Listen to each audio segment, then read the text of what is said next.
ஸ்ரீமஹாகுரப்யோ நமः. ஹரிः ஓம். சதாசிவசமாரம்பாம் சங்கராச்சார்யமத்யமாம் அஸ்மதாச்சார்யபர்யந்தாம் வந்தே குருபரம்பராம். GeM TV நண்பர்களுக்கு எனது வணக்கங்கள். இன்றைய நாள் அனைவருக்கும் இனிய நாளாக அமைய எல்லாம் வல்ல இறைவனை வேண்டி இன்றைய எம்மதமும் நம்மதமே நிகழ்ச்சிக்கு செல்வோம். இன்னைக்கு நம்ம ஸ்ரீமத் பகவத்கீதையிலிருந்து ஒரு ஸ்லோகத்தை விரிவான விளக்கத்துடன் பார்ப்போம். தபஸ்விப்யோதிகோ யோகி நானிப்யோபி மதாதிக கர்மிப்யச்சாதிகோ யோகி தஸ்மாத் யோகி பவ அர்ஜுன.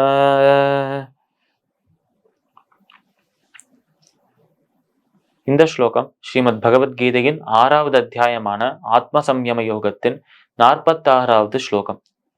இதுவரை நம்ம கிருஷ்ணர் ஒரு யோகா பிரஷ்டனின் நிலையை சொன்னார், ஒரு யோகியின் நிலையை சொன்னார், யோகா ரூடனின் நிலையும் சொன்னார். யோக பிரஷ்டன் முதலில் யோகம் என்பது இந்த லோகத்தை அப்பாற்பட்டு, இந்த லோகத்திற்கும் இந்த பிரபஞ்சத்திற்கும் அப்பாற்பட்டிருக்கும் அந்த இறைவன், அவரின் கருணையை, அவரின் புகழை பாடுவது, அவரின் கருணையை அறிவது, அதை உணர்வது, அதுதான் யோகம். ஆனால் இறைவனின் கருணையை உணர்ந்து அந்த கருணை ஒன்றே நமக்கு கை கொடுக்கும் என்று இருக்கும் ஒரு நபர், அவருக்கு இஷ்ட தெய்வம் யாராக வேணாலும் இருக்கலாம், அவருக்கு பிடித்த கடவுள் யாராக வேணாலும் இருக்கலாம். ஆனால் யாராக இருந்தாலும் அந்த கடவுள், அந்த இறைவன், அவரோட கருணையே நமக்கு கை கொடுக்கும். அதுவே நம்ம இந்த துன்பத்தால் நிறைந்திருக்கிற இந்த உலகத்திலே நம்ம உயர்த்தி அவரிடமே அவரை இட்டு செல்லும் அந்த ஒரு யோகம்தான் அந்த இறைவனின் கையாக, கரமாக இருக்கிறது என்று அந்த யோகத்தை யார் பற்றி கொள்கிறாளோ, அதாவது அந்த இறைவனின் கரத்தை யார் பற்றி கொள்கிறாளோ அவளே அந்த இறைவனை சென்று அடைகிறார் என்று சொல்றார் நம்மளோட கிருஷ்ணர். அப்படி இருக்கும் அந்த யோகத்தை, இறைவனை சென்று அடைவதற்கான பாதையை காட்டும் பாதையாகவே இருக்கும் அந்த யோகத்தை பின்பற்றுகிறவர்களுக்கு யோகி என்று பெயர். பேர்பட்ட யோகிகள் எந்த சமயத்திலும் அந்த யோகத்தை விற்று கொடுக்கவே மாட்டார்.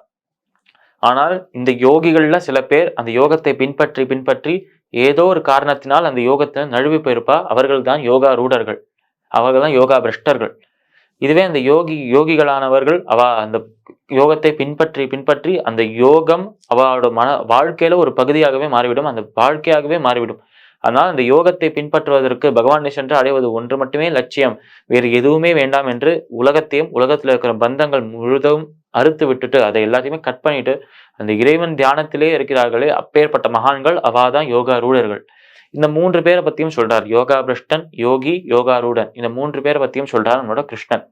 இந்த 3 பேரை பத்தியும் சொல்லிட்டு இந்த யோகா பிரஷ்டர்களின் நிலைமை என்னவாக இருக்கும் என்று நம்மளோட அர்ஜுனர் கேட்டார் கிருஷ்ணரை பார்த்து. யோக பிரஷ்டர்கள் இந்த மாதிரி பகவானின் தியானத்துல இருக்கா, பக்தியில இருக்கா, ஆனால் ஏதோ ஒரு காரணத்தினால் பக்தியில நழுவி போயிட்டானா இவாளுக்கு திருப்பி அந்த வழியை காட்டுறதுக்கு நீங்க என்ன செய்வீர்கள், உங்க கருணை எப்படி இருக்கும் என்று கேட்க இறைவன் சொல்கிறார், கருணை மயமாக இருக்கும் அந்த இறைவன் அவரை சென்று அடைவதற்காக மீண்டும் ஒரு ஜென்மா, மீண்டும் ஒரு பிறப்பு தந்து அந்த பிறப்பிலாவது என்னை அடைங்கோ என்று ஒரு வாய்ப்பாக இன்னொரு பிறப்பை தராராம் நம்மளுக்கு. அப்படி சொல்றாரு நம்மளோட கிருஷ்ணன். யோகா பிரஷ்டர்கள் நல்லொழுக்கமுடைய செல்வந்தர்களோட ஆத்திலையும் அதே நேரத்தில் யோகிகளோட பரம்பரையிலையும் பிறப்பா. அவளுக்கு பூர்வ ஜென்ம ஞாபகம் வரும்.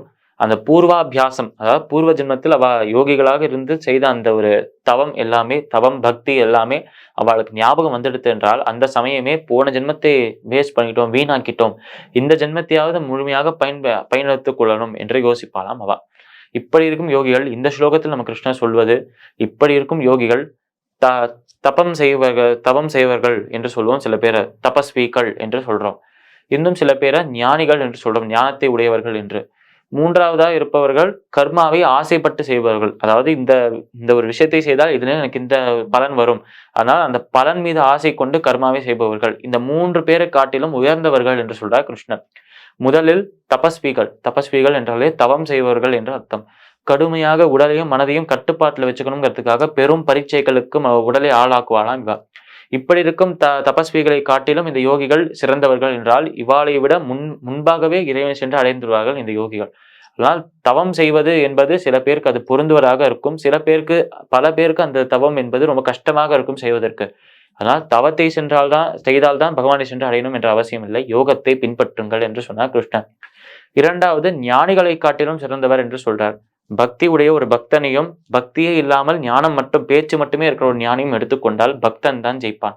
என்றால் பக்தி இந்த இடத்தில் கடவுளை உணர்வதுதான் முக்கியமே தவிர கடவுளை அறிவது அல்ல. அதனால கடவுளை அறிந்த யோகி, உணர்ந்த அந்த யோகி அறிந்த அந்த ஞானியை விட சிறந்தவர் என்று சொல்றார் கிருஷ்ணர். இந்த ஸ்லோகத்திற்குண்டான விளக்கம் இதுவே. பகவத்கீதையின் 6வது அத்தியாயமான ஆத்ம சம்யம யோகத்தின் 45வது ஸ்லோகத்திற்குண்டான விளக்கம் இதுவே. மீண்டும் நாளை சந்திப்போம். நன்றி, வணக்கம்.